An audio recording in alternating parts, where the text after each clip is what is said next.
A recurrent theme that we encounter in the mainstream platforms is that alleged contagious diseases are on the rise. While books such as Dissolving Illusions demonstrated that the incidence and mortality of what have been called infectious diseases were a massive retreat a long time ago, the system has continued to invent epidemics, particularly from imaginary viruses. However, sometimes they resurrect an old disease that is said to be caused by a bacterium. Case in point is syphilis, with a Time article published in 2022 hitting the fear button and stating that sexually transmitted infections are rising in the US, particularly syphilis, which increased by 26% from 2020 to 2021. Let's have a look at how syphilis came to be known as a sexually transmitted disease, even after human studies failed to show this. I'm also going to open up the Tuskegee experiment files, showing what actually eventuated and how the story is used to gaslight the public in the modern era. Syphilis has been described for centuries and is said to have received its name from Italian physician Girolamo Fracastoro in 1530. Once known as the Great Imitator for its non-specific symptoms, it is most commonly associated with skin lesions, including unsightly chancre. Rarer manifestations include inflammatory reactions in various body parts, and late symptoms include neurological and cardiac problems. I won't delve into the diagnostic tests in this video. Suffice to say that it is asserted that one infectious type of bacterium is spreading around and creating new victims. However, these tests designed to detect their presence have discredited germ theory once again, with the World Health Organization announcing that most infections are asymptomatic or unrecognized. As my husband Mark has pointed out previously, infection stems from the Latin inficere, meaning to spoil, to stain, and communication of disease by agency of air or water. Its meaning was subsequently perverted to include the presence of microbes, or as just mentioned, simply a test result in today's world. For the establishment's narrative of syphilis, the CDC is a good place to start. On their webpage, Syphilis CDC Detailed Fact Sheet, it states that syphilis is a sexually transmitted disease caused by the bacterium Treponema pallidum. Syphilis can cause serious health effects without adequate treatment. Syphilis spreads from person to person by direct contact with a syphilitic sore, known as a chancre. Chancre can occur in, on, or around the penis, vagina, anus, rectum, and lips or mouth. Syphilis can spread during vaginal, anal, or oral sex. Pregnant people with syphilis can also transmit the infection to their unborn child. These are some specific claims, but as we know, the CDC is not in the habit of providing scientific citations for such bold statements. The only citations on the page relate to surveillance, screening, and treatments. So we head over to Wikipedia, and the syphilis page opens with the line, "Syphilis is a sexually transmitted infection caused by the bacterium Treponema pallidum," and gives a single citation, which is a textbook. So this is looking dodgy already. The cited chapter in the textbook starts with, "Syphilis, which is a chronic infectious disease caused by the bacterium Treponema pallidum, is usually acquired by sexual contact with another infected individual." There is no reference for this, and all that is provided at the end of the chapter is some general references, none of which provide the required scientific evidence. Further into the Wikipedia syphilis page, it states that syphilis is, quote, transmissible by kissing near a lesion, as well as manual, oral, vaginal, and anal sex, and provides 3 citations. This is where the comedy begins. One is a book titled Great Relationships and Sex Education, which features a, quote, risk thermometer table featuring different sexual acts. The second citation is a 2004 Morbidity and Mortality Weekly Report from the CDC. However, this is not scientific evidence. It was simply people who had been diagnosed with syphilis, then self-reporting what kind of sexual acts they had engaged in. This is complete nonsense. Because it had been decided in advance that it was an infectious disease, cases of syphilis in those that had only engaged in oral sex were said to have contracted the disease this way. Why not ask them if they ate bananas and then declare that was the reason they had syphilis? The Wikipedia entry's third citation is a 2008 paper re-examining syphilis, an update on epidemiology, clinical manifestations, and management, which is a review article. In the section on etiology, it states that The causative organism of syphilitic disease is Treponema pallidum, subspecies pallidum, a member of the order Spirocheetales. They provide a single reference for the claim, which is the textbook Principles and Practice of Infectious Diseases, 6th edition. So we are getting nowhere with any definitive evidence. This is another familiar merry-go-round in the annals of germ theory. Everybody seems to think that somebody else proved that treponema is the cause of disease, so they all refer to each other in their circular system. We trawled through PubMed trying to find any study showing that treponema could be passed between people and cause them to develop syphilis. There was a paper, Syphilis Transmission, a review of the current evidence, published in the journal Sexual Health in 2015, but they conceded that they only had, quote, estimates of syphilis transmission, and there were, quote, limitations of available data. Furthermore, there was not one experimental study drawn on, and it all hinged on epidemiological studies, as shown in this table. However, they let the cat out of the bag with a paragraph in the middle of their paper. The author stated, lastly, unethical studies that addressed syphilis transmission have been conducted. In the 1940s in Guatemala, the US Public Health Service intentionally inoculated and exposed prisoners, sex workers, and patients in a mental institution with infectious syphilis and subsequently estimated transmission probabilities. In the 1950s, Magnuson et al. Also described the inoculation of human volunteer prisoners with syphilis. It is difficult to draw many conclusions about syphilis transmission probabilities from these efforts, given the methods used. You would have thought these studies would provide the germ theorists with their definitive evidence. So why are they being swept under the rug? The 1950 study took place with inmates in Sing Sing Prison, New York. This one is barely worth mentioning because the methodology involved simply injecting, quote, infected rabbit testicle mixtures into the forearms of the human subjects and observing their skin reactions and blood reactions, if any.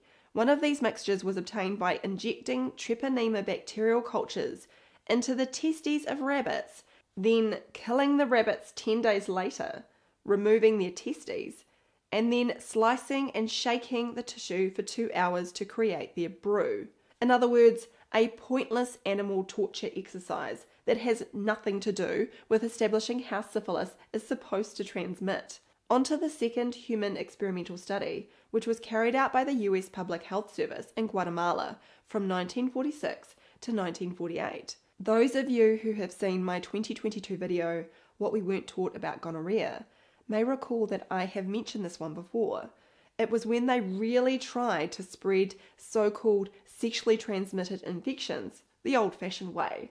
However, they found it didn't work as planned, reporting that not enough of the sexually well-serviced men.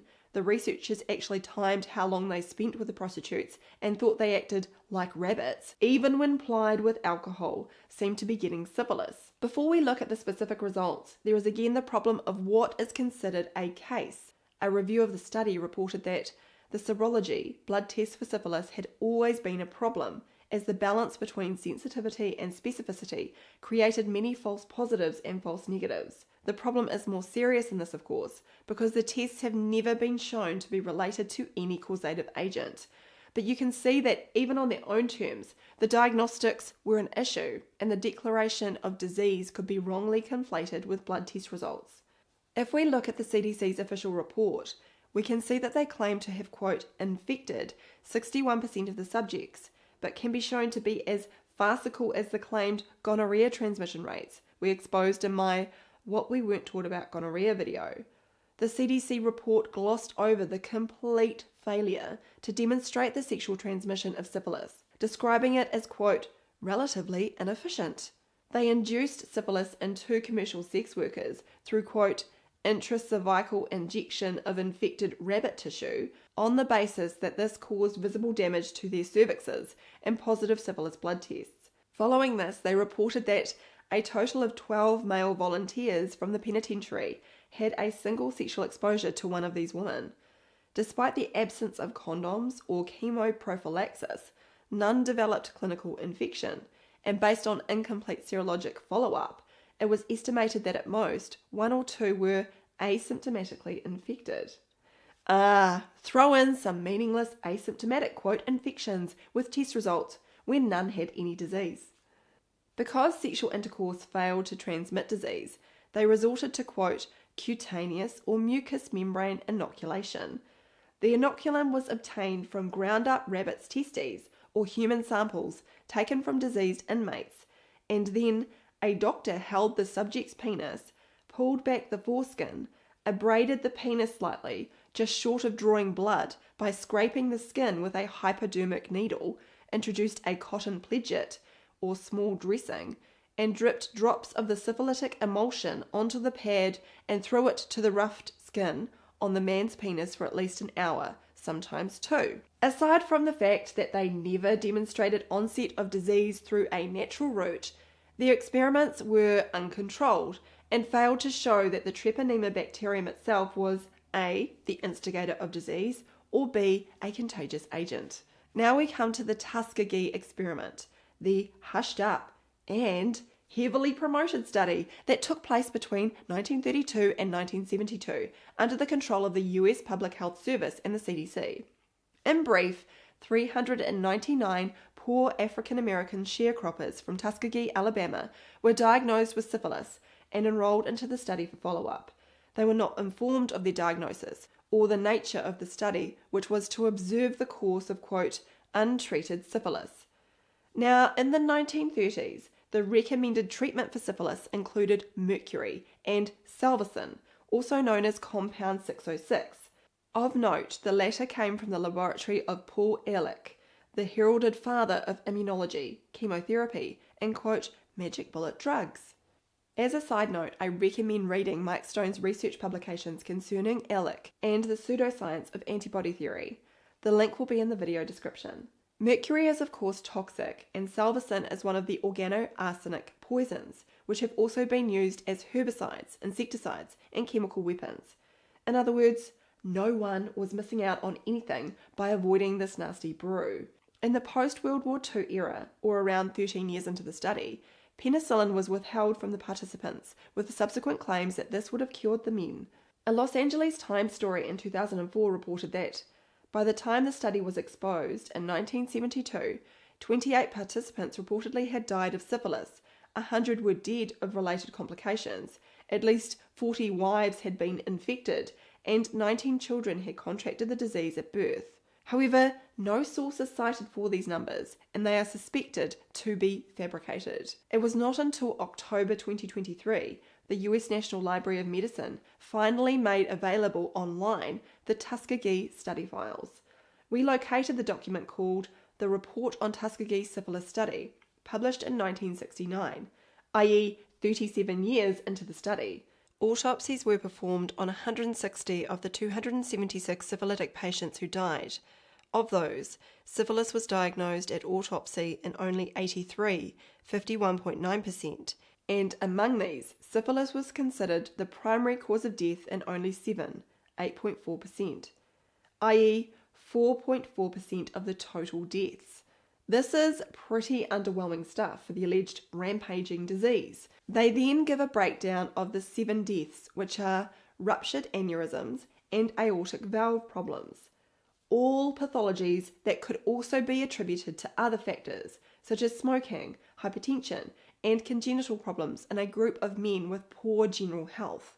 They go on to state that in both the syphilitic and control groups, cardiovascular disease was the most frequent cause of death, 55.8 and 55.7%, and malignant neoplasm second, 12.3 and 10.3%, and when examined in 1968, 51 of the 53 were diagnosed with latent syphilis, 1 neurosyphilis, and 1 cardiovascular. In other words, the surviving syphilitics are in a group in which syphilis was a relatively innocuous disease.